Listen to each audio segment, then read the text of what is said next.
एकेकाळी नाच गाणी ही केवळ कला होती, भावना व्यक्त करण्याचं, मन हलकं करण्याचं एक सहज माध्यम. पण त्या काळात काहींना नाचणं गाणं म्हणजे कमीपणाचं वाटायचं, म्हणजेच आनंद व्यक्त करणं ही कुठेतरी हीन समजलं जायचं. पण काळ बदलला. आज तेच नाच गाणं झुंबा ॲरोबिक्स या नावाखाली परत आलं.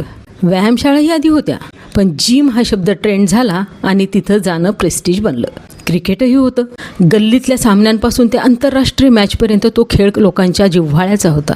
पण IPL आलं आणि खेळाचं रूपच बदलायला लागलं. आता क्रिकेट फक्त खेळ राहिला नाही, तो एक एंटरटेनमेंट पॅकेज बनला.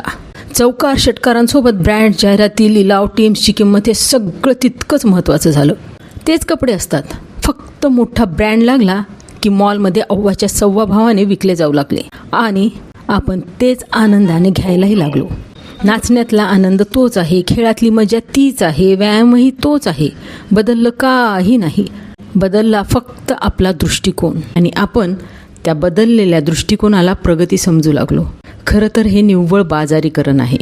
आज हसणं, चालणं, बोलणं, नाचणं अगदी जगण्याचं सुद्धा बाजारीकरण झालं आहे. आपल्याला वस्तू नाही तर त्या वस्तूशी जोडलेली ओळख सन्मान देते असं भासवलं जातं आणि याच बाजारीकरणाच्या विळख्यात फसलेला प्रत्येकजण स्वतःला श्रीमंत दाखवण्याची धडपड करत आहे.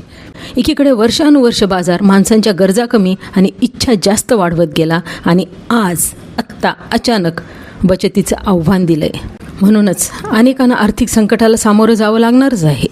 प्रचंड अस्थिरतेचं मळब दाटून आलेलं असताना बचतीचं आव्हान कदाचित जगण्याच्या सवयीकडे पुन्हा एकदा पाहण्याचा इशारा समजूया आणि नेहमीप्रमाणेच हा बदल सकारात्मक बदल म्हणून स्वीकारून नवा ट्रेंड आणूया. कारण निर्भेळ आनंदाला किंमत नसते आणि ज्या आनंदाला किंमत असते तो कदाचित तितका निर्भेळ राहतच नाही. हेही तेवढंच खरं आहे, होय ना?